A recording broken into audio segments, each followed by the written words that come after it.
Thom Hartmann here on the news. You need to know this. 2.5 feet is all that stood between residents of Nebraska and the potential for a Fukushima-like nuclear disaster.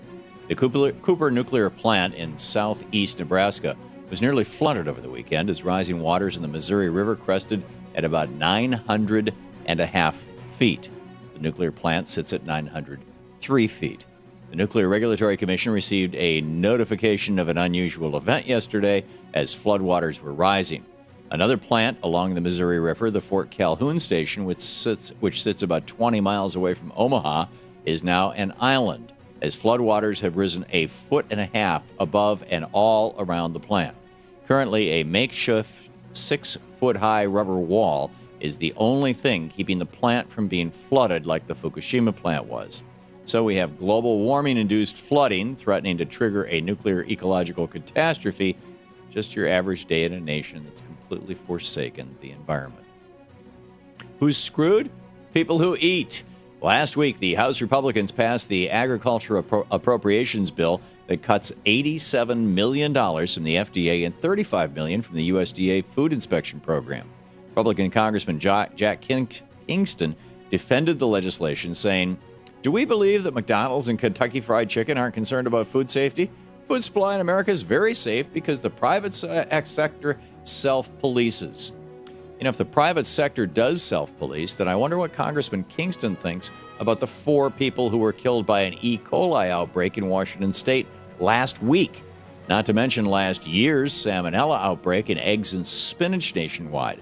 1 out of every 6 Americans gets sick from food contamination every year, and 3,000 people a year eventually die from a foodborne illness here in America. Not exactly high marks for an industry that Republicans argue can police itself. So we can add food safety to the list of things that Republicans would cut before raising a nickel of taxes on billionaires in America.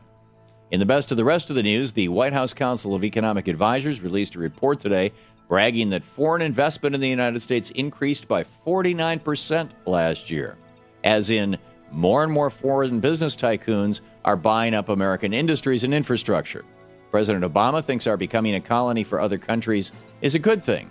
As he said in a statement today, promoting foreign investment is an important opportunity to accelerate our economic recovery. I guess economic recovery is no longer an American enterprise. Free trade and the rise of Wall Street power have crippled our economy so much that the only way we can survive now is if foreign nations build their factories here and take their profits home.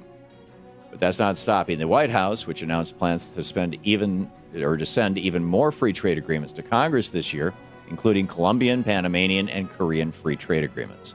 Welcome to the Banana Republic of the United States, rapidly becoming a wholly owned subsidiary of Germany, Spain, and China. In our More Reasons Why Supreme Court Justice Clarence Thomas should be impeached news, the New York Times reported last week that Justice Thomas is happily accepting generous favors from right-wing millionaire Harlan Crow of Trammell Crow construction fame and fortune, along with giving millions of dollars to the Republican Party and far right-wing hit groups like Swift Boat Veterans for Truth. Harlan Crow has also lavished Justice Thomas with tens of thousands of dollars in gifts, including a $15,000 Bible that once belonged to Frederick Douglass. And Crow also cut Justice Thomas's wife a $500,000 check so that she could start her own Tea Party lobbying firm dedicated to repealing Obamacare, a case that her husband will likely decide when the Supreme Court determines the constitutionality of the health reform law in the coming months. So, it's completely illegal for lawmakers in Congress to receive any gifts from wealthy political donors, but Justice Clarence Thomas can swim in corporate cash and luxury gifts with no consequences?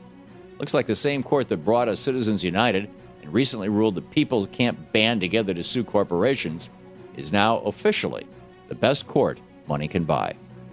Still no decision from President Obama on how many troops to be withdrawn from combat in Afghanistan next month.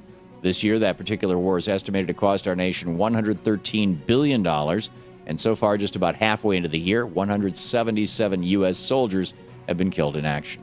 Think Progress looked into how the Afghan war is draining our economy and listed several key investments our nation could have made with that $113 billion that don't include sending soldiers to die in a quagmire.